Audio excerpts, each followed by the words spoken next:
Uh, Good evening, viewers. Welcome to another session of Mazungumzo. This is your host, Dr. Gilbert Kithere, coming to your homes with Mazungumzo. It's been a long time in this pandemic that we are having, so we are quarantined. Remember to wear your mask, wash your hands, constantly, and keep distance. And if things get worse, please go into, I think we should go to lockdown. And then we finish this thing, and then we can enjoy our Christmas and things can come back to normal. Now, today I just kind of reintroducing myself, to your homes. I hope you welcome me. It's a long time. And this time I'm trying to kind of share with you the changes we're experiencing due to the pandemic. Most of the changes you see in the world, mostly they happen because of something really big happens. Like the Big Bang Theory, they say the universe was formed because of the Big Bang Theory. There was this catastrophic, movements in a tectonic balance in the universe, and there was this big eruption, and there was formation of the world as we know it today. That's another subject, but the pandemic is creating a situation where, like, learning, face-to-face learning is going out. We are going into where the social tools, words, as Ludwig Wittgenstein said, or Valman or Omar Quine, or Richard Rorty, that language is actually the most important thing in acquisition of knowledge.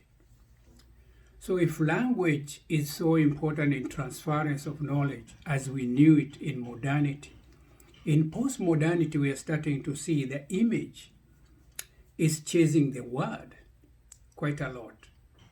So are we going to be saying might be image is a social tool that we need for human beings to advance into the 21st century and beyond, and post-modernity where virtual reality is the king, hyper-reality is king, and digit is king? We got to wait and see, but just the changes we are seeing that most of the colleges, high schools and schools, and even kindergarten and first graders, they are going internet. That means learning is becoming virtual. They are doing it from home. So the face-to-face classes are normal. And that's an important thing for our development of this world, that, like in Hawaii, for example, the parents will not have to spend money commuting, taking their children to different schools. So you're looking at less traffic congestion. That's one thing. And then the classes that were built for the face-to-face interaction, they have been replaced by the computers. They have been replaced by other cybernetics or IT, artificial intelligence things. And the image is actually the king at this point. So things are really changing. Now, books. The parents had to buy, so many books in order for the children to go to school. Now, these things are available digitally online, like Google Class, Zoom Class, and whoever is going to provide electronic books is completely a different format of learning. So we're experiencing a paradigm shift, as Thomas Kuhn said, and it comes in small increments, because you must realize even this virtual learning, I think there have been people who have been against it.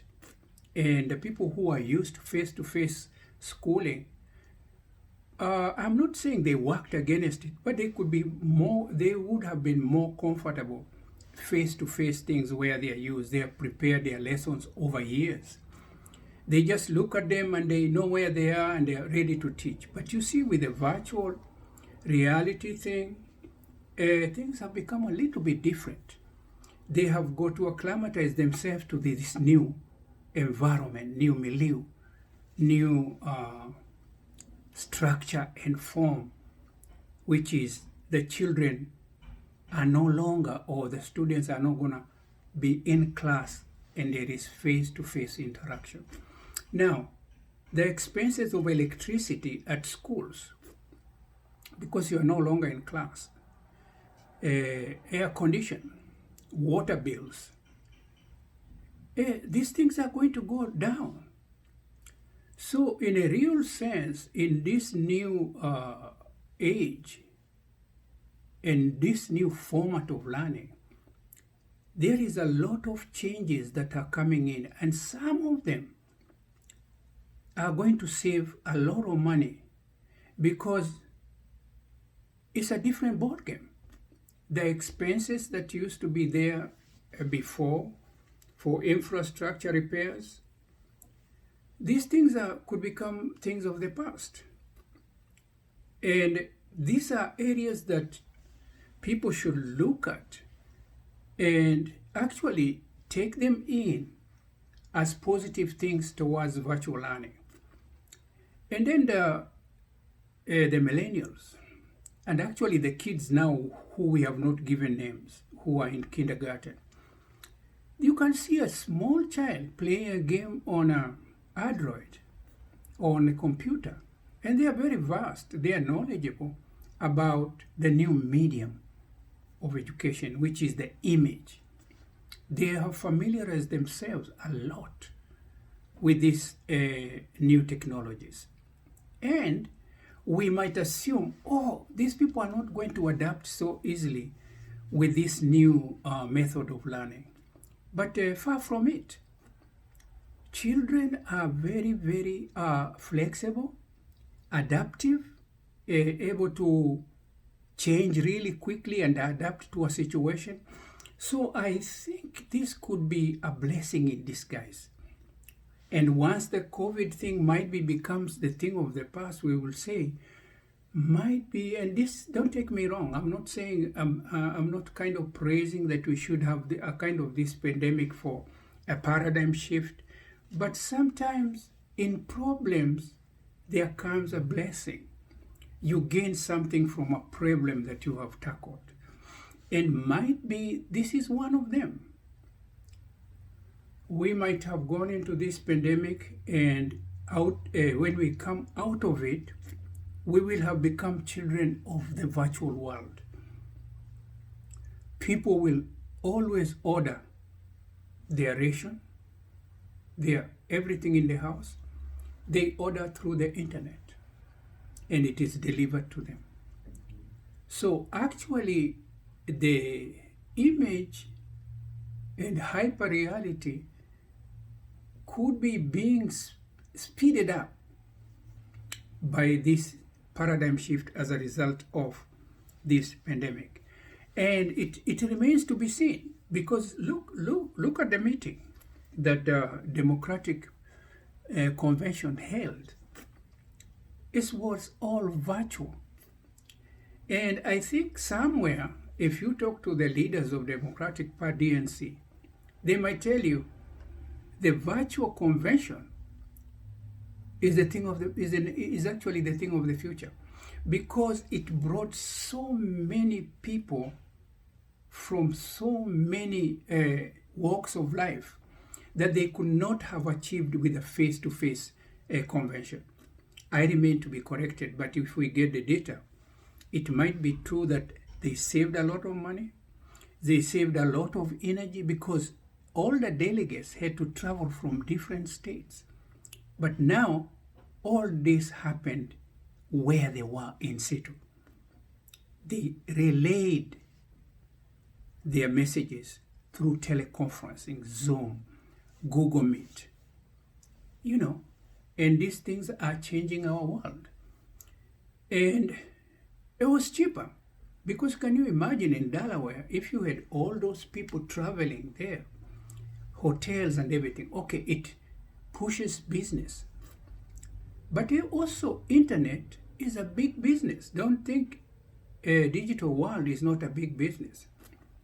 That is why the digital world is reaping from this pandemic. Everything has gone digital. So that's just a small introduction of what I'm looking at this paradigm shift as a result of the pandemic. And this is Mazungumzo, and this is your host, Dr. Gilbert Kithere. Just that piece for us to digest and see, is the future going to really change for the better? Might be. We have ignored using the internet. We have kind of said, oh, when will we go really digital? Now it seems we have no alternative because of the way things are. Okay, wear your mask, keep your distance, wash your hands, and also keep doing things like what I'm doing. Record something and put it out there. Until we meet again, this is your host, Dr. Gilbert Kithere, saying ciao, ciao.